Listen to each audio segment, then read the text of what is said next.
di dunia ini 99,9% palsu semua.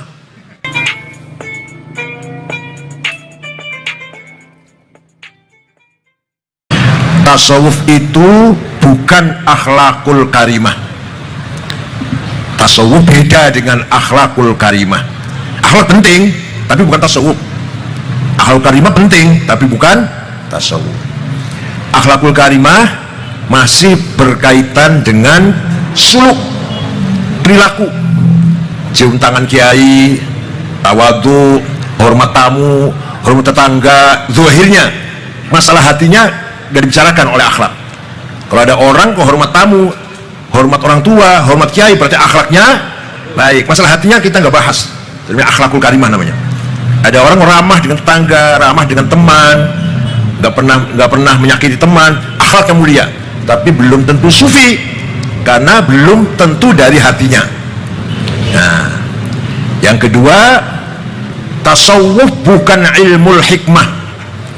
Ilmu hikmah sing ilmu perdukunan, kesaktian, kejadogan itu apa saja lah, paranormal. Bukan. Ilmu hikmah sendiri ada teorinya, ada metodenya. Barang siapa baca ini sekian kali dengan puasa 3 hari, mulai Rebo, Kemis, malam Jumatnya melek, oh, jangan tidur sampai subuh, maka akan dapat begini. Itu namanya ilmu hikmah, bukan tasawuf. Gak ada kaitan dengan tasawuf, gak ada kaitannya itu. Tokoh-tokohnya lain. Ilmu hikmah, tokoh-tokohnya Al-Buni, siapa lagi? Abu Ma'syar, siapa lagi? Syamsul Ma'arif, siapa? Syamsul Ma'arif, Ali Al-Buni kan? Ali Al-Buni, Ali Al-Buni. Bukan tokoh sufi nih, tokoh ilmu hikmah. Ya terus tasawuf itu apa? Nah, di sini pertanyaannya, tasawuf itu lebih dari akhlak, lebih dari ilmu hikmah. Orang yang pertama kali mendefinisikan tasawuf adalah Imam Ma'ruf Al-Karhi yang wafat pada tahun 200 Hijriah. Imam Ma'ruf Al-Karhi murid daripada Imam Ali Ridho bin Musa Al-Kazim bin Ja'far Shadiq bin Muhammad Al-Baqir bin Ali Zain Abidin bin Husain bin Ali bin Abi Thalib. Itu gurunya Ma'ruf Al-Karhi. Beliau mendefinisikan tasawuf. Apa kata beliau? Tasawuf adalah al-akhdhu bil haqa'iq wal ya'su mimma fi aidil khalaiq. Mendapatkan hakikat kebenaran, menjauhi, berpaling dari kepalsuan. Mencari hakikat, menjauhi kepalsuan. Padahal di dunia ini 99,9% palsu semua. Ada yang kepalsuannya ditutup dengan sorban, ada yang kepalsuan itu dengan kopiah hitam, ada kepalsuan ditutup dengan gamis, ada kepalsuannya ditutup dengan, ya walhasil dengan jenggot, ya dengan jenggot panjang. Semuanya palsu semua itu. Padahal tasawuf adalah al-akhdhu bil haqa'iq wal ya'su mimma fi aidil khalaiq. Kalau tadi sebatas formalitas, sebatas simbol, koyoyoyo gitu loh, apa koyoya ya, koyoyo. Jumatan depan sendiri itu kalau di depan kita, tapi kalau di luar kita ya nggak tahu lah. Nah, dalam Al-Quran difirmankan, alam ya'ni lil ladzina amanu an takhsha'a qulubuhum li dzikrillah wa ma nazala minal haqq wa la yakunu kalladzina min qabl wa la yakunu kalladzina utul kitaba min qabl fatala alaihimul amadu faqasat qulubuhum wa katsirum minhum fasiqun. Ayat ini bertanya kepada kita orang mukmin. Alam ya'ni lil ladzina amanu an takhsha'a qulubuhum li dzikrillah. Yang ditanyakan bukan berapa rakaat kamu tahajud, bukan berapa minggu kamu puasa, bukan berapa masjid yang kamu bangun, bukan berapa ratus anak yatim yang kamu santuni, bukan berapa kali kamu haji dan umroh. Paham betul? Ya itu penting, itu semuanya penting. Ayat ini tidak bertanya itu. Ayat ini tidak bertanya itu. Itu bahwa haji, umroh, sholat itu penting. Tapi ayat ini, ayat 16 surat Al-Hadid, tidak tanya tentang itu semua. Yang ditanyakan, wahai orang mukmin, kira-kira itu terjemah bebasnya, wahai orang mukmin, orang bangil semuanya, kapan hatimu khusyuk? Kapan? baru sudah tua semuanya ini. Kapan hatimu khusyuk, fokus, khusyuk kepada apa, terhadap apa? Bizikrillah, zikir kepada Allah. Kapan? Walladzina hum ala salatihim daimun. Orang yang khusyuk hatinya itu orang yang selalu sholat, bukan sholat rukuk terus sujud itu yang buatan, tapi selalu zikrullah, di pasar, di sawah, di kantor, di jalan, apalagi di masjid, apalagi hatinya selalu zikr. Itu baru, itu namanya orang sufi, itu baru. Gak penting kopiahnya putih apa hitam, gak penting pakai sorban apa gak pakai sorban, gak penting sarung celana apa gamis, yang penting hatinya takhsha' qulubuhum li dzikrillah. Hati itu ma huwal qalb. Hati itu apa? Inna fi jasadikum lamudghah idza salahat salahal jasadu kulluh wa idza fasadat fasada jasadu kulluh ala wa huwal qalb. Hati itu adalah daging segumpal yang ada pada setiap diri manusia, yang kalau daging itu baik maka perilakunya semuanya baik, kalau hati itu tidak baik maka semua perilakunya tidak baik. Yaitu hati itu. Hati dibagi menjadi 5 saja lah, nggak usah banyak-banyak 5. Kalau dirinci nanti panjang banget.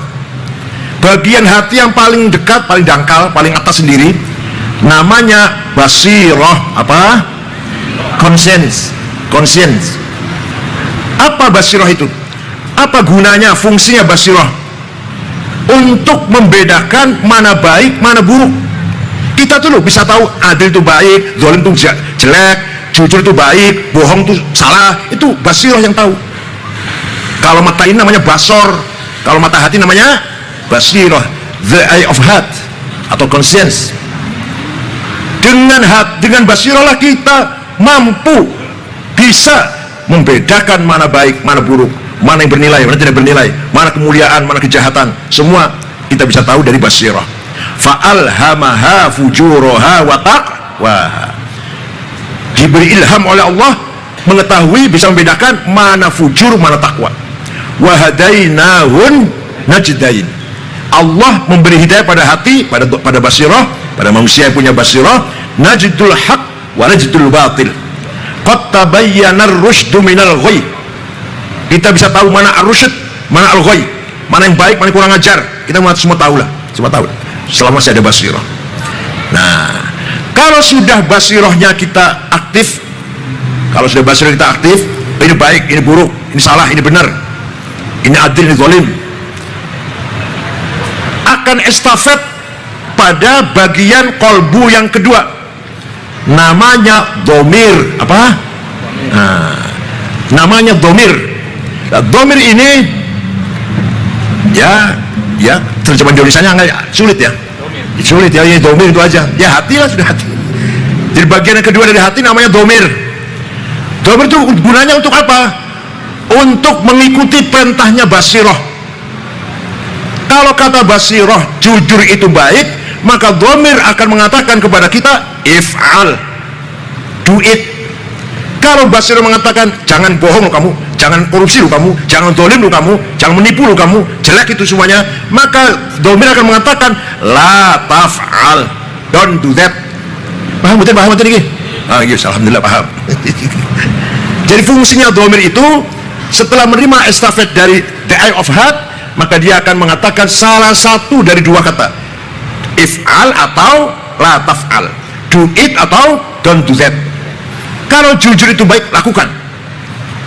Kalau benar itu baik, lakukan. Kalau bohong itu jelek, jangan lakukan. La taf'al. Itu suara domir itu. Jangan ada suara betul-betul. Ada suara itu ke dalam hati jenengan. Loh, kalau nggak ada sudah khatamallahu qulubihim sudah. Kalau nggak ada suara gitu. Dalam hadis dikatakan istafti qalbak albirru matma'anna li qalbuk wal ithmu ma haka fi nafsik wa taraddada fi sadr. Dalam hadis dikatakan tanyalah pada domirmu, kalau yang kamu lakukan itu tenang, adem, rasanya tenang, berarti itu benar. Tapi kalau yang kamu lakukan itu lengak-lengok, tengok-tengok dulu, jangan sampai istri tahu, jangan sampai anak tahu, jelas ismu. Apa ismu itu apa? Dosa. Tengok-tengok dulu, jangan ada orang tahu, apalagi KPK, apalagi apalagi polisi, apalagi jangan tahu, itu namanya ismun, dosa. Itu dalil adanya domir. Lah domir ini ada tiga tingkatan. Domir ijtimai, domir sosial. Kalau dibangil baik, yo sholat Jumat di depan, insyaallah khusyuk, di depan santrinya baik, di depan anak buahnya, di depan keluarganya khusyuk, berangkat Jumat jam 10 kalau dibangil.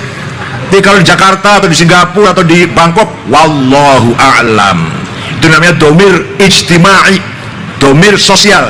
Dia baik, domirnya sebatas lingkungan, domirnya baik sebatas lingkungan. Ya mending itu baik daripada di sebelahnya mertua sudah kurang ajar, itu namanya nggak punya domir namanya. Di sebelahnya mertua sudah kurang ajar, di depan istrinya kurang ajar, di depan keluarganya kurang ajar, ya nggak punya domir namanya. Karena orang masih punya domir nih, hanya sayang domirnya istimai. Yang kedua, domir konuni, domir legal formal.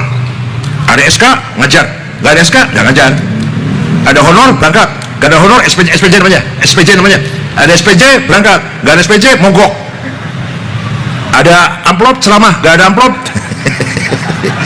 Ini orang masih punya domir, sayang domirnya sebatas legal formal. Daripada amplop diterima, SPJ diterima, honor selari diterima, tidak kerja. Nah, itu yang nggak punya domir namanya itu sih. Kalau ada ongkos tapi kerja masih mendingan. Yang jahat tuh kalau SPJ diterima, selari diterima, honor diterima, kerja tidak. Itu namanya nggak punya domir. Yang ketiga, domir yang paling mulia, domir dini. Domir ukurannya agama. Kalau agama, menurut agama itu baik, dia lakukan di mana saja, di Bangil atau di luar negeri, tidak lakukan. Kalau kata agama itu jelek, dia tinggalkan. Tidak karena orang, tidak karena polisi, tidak karena KPK, tidak karena jaksa. Memang ini kejahatan, tidak saya lakukan. Itu namanya ukurannya domir dini. Ada honor atau enggak ngajar, ada amplop apa enggak ceramah, ada gaji apa enggak berangkat. Jangan ngoten jenengan. Kok enggak jawab ya? Jenengan ngoten mboten? Alhamdulillah tenan saestu. Ada masjid sudah waktu sholat enggak ada yang azan, ayo dong azan dong. Bukan urusan saya, ini terlalu legal formal ini. Seandainya saya petugas muadzin, saya azan, saya bukan tugas saya. Ada kecelakaan di jalan, ayo ditolong dong. Bukan tugas saya bukan polisi kok, saya bukan palang merah, bukan tugas saya. Seandainya saya polisi, seandainya saya palang merah, saya tolong orang ini. Ini namanya orang domir konuni masih. Tapi kalau domir dini, ada orang butuh pertolongan, kita tolong lillahi ta'ala. Masjid kotor, kita bersihkan lillahi ta'ala. Ngajar, ceramah, berangkat kerja, ada honor apa enggak, lillahi ta'ala. Namanya domir dini. Kalau sudah domirnya berjalan aktif, akan estafet pada bagian kolbu yang ketiga, namanya fuad. Apa namanya? Deeper of heart, intinya hati, intinya. Fuad ini apa fungsinya? Fungsinya sebagai hakim yang akan menjatuhkan hukum vonis pada kita, kamu benar atau kamu salah. Basiroh mengatakan jujur itu baik, kemudian domir mengatakan if'al, lakukan kejujuran, kemudian kita lakukan, maka fuad akan mengatakan kamu benar, kamu tenang, kamu bahagia. Sebaliknya Basiroh mengatakan korupsi atau kezaliman atau bohong itu jahat, jelek, domir mengatakan jangan kamu lakukan, dilakukan, maka fuad akan mengatakan kamu salah. Paham betul? Jadi setiap manusia butuh pada suara fuad sebagai hakim.